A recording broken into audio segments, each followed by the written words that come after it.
ஒரு பட்ஜெட் செக்மெண்ட்ல பவர்ஃபுல்லான ஒரு ஃபோனை நாங்கள் லான்ச் பண்ணியிருக்கோம்னு சொல்லி iQOO இந்த ஃபோனை லான்ச் பண்ணியிருக்காங்க. iQOO Z11x. பட் உண்மையாகவே அப்படி இருக்கான்றத இந்த வீடியோவில் பார்த்துருவோம். தமிழ் பேசும் அனைத்து வணக்கம். வாங்க ஃபர்ஸ்ட் குயிக்கான அன்பாக்சிங்கை பார்த்துடலாம்.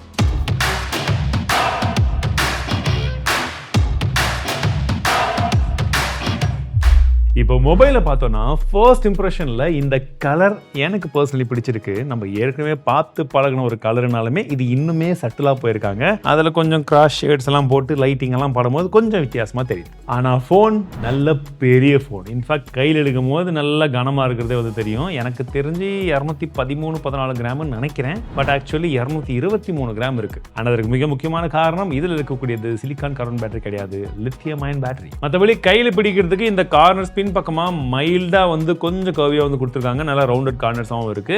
அண்ட் உங்களுக்கு IP68 69+ ஏதோ சொல்றாங்க, அது ரேட்டிங் கொடுத்துருக்காங்களாம். மற்றபடி ஃப்ரேம் வந்து பிளாஸ்டிக் மட்டும் தான் கொடுத்துருக்காங்க. ஃப்ரண்ட்ல ஒன்றும் இல்லை நினைக்கிறேன். பாருங்க எப்படியெல்லாம் ஜம்ப் ஆகுது. ஆனால் ஒரு விஷயம் இங்கே கலர்ஃபுல்லாக பண்ணியிருக்காங்க. அது என்னன்னு கேட்டிங்கன்னா, கலர்ஃபுல்லாக அந்த பேக்கில் நடுவில் ஒரு லைட் கொடுத்துருக்காங்க பார்த்தீங்களா, டைனாமிக் லைட். எஸ், சார்ஜிங் போடும்போது இல்லை நோட்டிஃபிகேஷனுக்கு இந்த மாதிரிலாம் கஷ்டமாக வந்து நம்ம RGB லைட்டிங் இருக்குது, வேணுன்றதை விதவிதமாக செட் பண்ணிக்கலாம். சரி, முதல்ல இந்த செக்மெண்ட் பவர்ஃபுல்னு சொல்கிறாங்களே, அப்படி என்ன இருக்குன்றத ஃபஸ்ட்டு அங்கிருந்தே போயிடலாம். இதில் Dimensity 7400 டர்போ அப்படின்னு சொல்லக்கூடிய அந்த ப்ராசஸர் கொடுத்துருக்காங்க. இதுக்காகவே அண்ட் டு 1 மில்லியனுக்கான ஸ்கோர் வந்திருக்கு. CPU throttling 93%, 3D மார்க்லையுமே 99% வந்திருக்கு.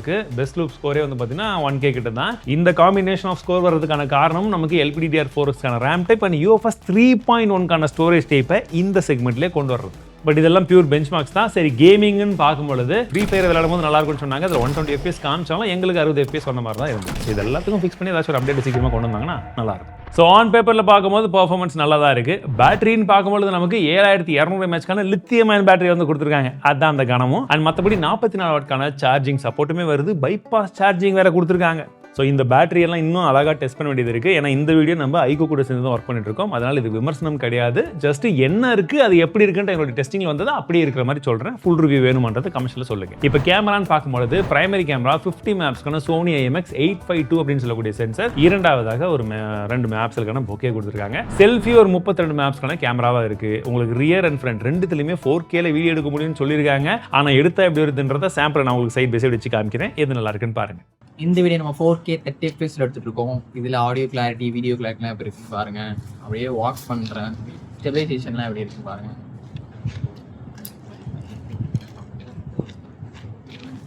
சன் இந்த டைரக்ஷன்ல இருந்து இருக்குது. கலர்ஸ் அண்ட் சேச்சுரேஷன்லாம் எப்படி இருக்கு, ஃபோக்கஸ் எப்படி இருக்குன்னு பாருங்க. செல்ஃபிலையும் 4K 30 FPS எடுத்துருக்கோம். இதில் audio clarity, video clarity, colours and saturations எல்லாம் எப்படி இருக்குது. வ்ளாக்ஸ்லாம் எடுத்தால் அப்படி தான் இருக்கும்.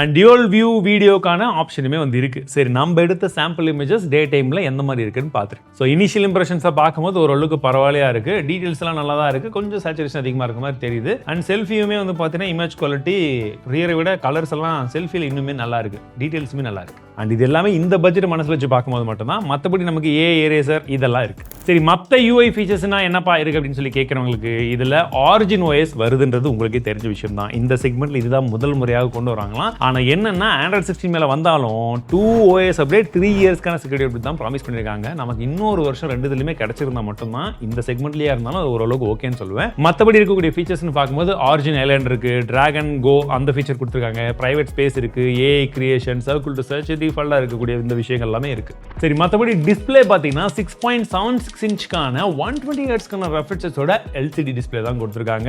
And full HD plus resolution display வந்து இருக்குது. நமக்கு வியூவிங் ஆங்கிள்ஸுமே இந்த பட்ஜெட்டுக்கு நல்லாவே இருக்கு அப்படின்னு சொல்லலாம். நான் LCD போது கொஞ்சம் கம்மியாக இருக்கும்னு நினைச்சேன். பட் அது ஓரளவுக்கு நல்லா இருக்கு.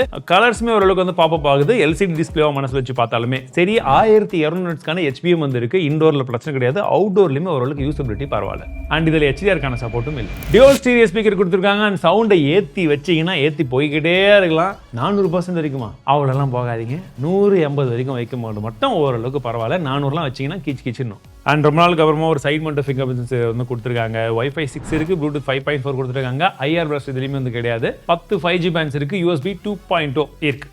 ஸோ இந்த ஃபோனை அவங்க யாருக்காக கொண்டு வந்துருக்கிறதா சொல்கிறான்னு பார்த்தீங்கன்னா ஸ்பெஷலி ஃபார் ஸ்டூடெண்ட்ஸ். அதுவும் குறிப்பாக எனக்கு பவர்ஃபுல்லான ப்ராசஸர் இந்த செக்மெண்ட்டில் இருக்கணும். அண்டு பேட்டரியும் நல்லா இருக்கணும்னு எதிர்பார்க்குறவங்களுக்காக ஒரு காம்பினேஷனாக இதில் இருக்கிற மாதிரி சொல்லியிருக்காங்க. மற்றபடி நம்மளுடைய ஃபர்ஸ்ட் இம்ப்ரெஷனில் என்ன இருக்குது, அது எப்படிலாம் இருந்துச்சுன்றதை நான் உங்ககிட்ட சொல்லியிருக்கேன். இப்போ நீங்கள் இல்லை ப்ரைஸிங் இன்னும் தெரியலையா? எஸ், ப்ரைஸிங்கும் சொல்கிறேன். 6GB RAM 128GB மாடல் வந்து பார்த்தீங்கன்னா 19 அளவுக்கு வந்து லான்ச் பண்ணியிருக்காங்க. இனிஷியல் ஆஃபர் 1500 சேர்த்து நமக்கு நெட் எஃபெக்டிவ் ப்ரைசிங் அப்படின்றது 17,500 வந்து லான்ச் பண்ணியிருக்காங்க. அடுத்ததாக 8GB RAM 120GB மாடல் வந்து பார்த்தீங்கன்னா 21,000, 8GB RAM 256 மாடல் வந்து பார்த்தீங்கன்னா 23,000 அஃபிஷியலி லான்ச் பண்ணியிருக்காங்க. ஸோ அஃபிஷியலி 16ஆம் தேதி மார்ச் அன்னைக்கு மதியம் 12 மணிக்கு இது வந்து சேலில் போக போகுது அமேசான் மற்றும் iQOO ஸ்டோரில். மற்றபடி உங்களுக்கு இந்த ஃபோனுடைய சர்வீஸ் அப்படின்றது நமக்கு தெரிஞ்சது தான். ஏற்கனவே விவோடைய சர்வீஸ் சென்டர் எத்தனை இருக்கோ நீங்கள் அங்கே எல்லா இடத்துலையுமே இதையுமே யூஸ் பண்ணிக்கலாம். ஸோ இப்போ நீங்கள் சொல்லுங்கள், இந்த ஸ்மார்ட் ஃபோனை பற்றின உங்களுடைய கருத்துக்கள் என்ன? ஒருவேளை இந்த ப்ரைஸிங்லாம் ஒருத்தன் தோணுச்சுன்னா ஃபுல் ரிவ்யூ வேணுமான்றதையும் கமெண்ட்ஸில் சொல்லுங்கள். கண்டிப்பாக கொண்டு வந்தேன்.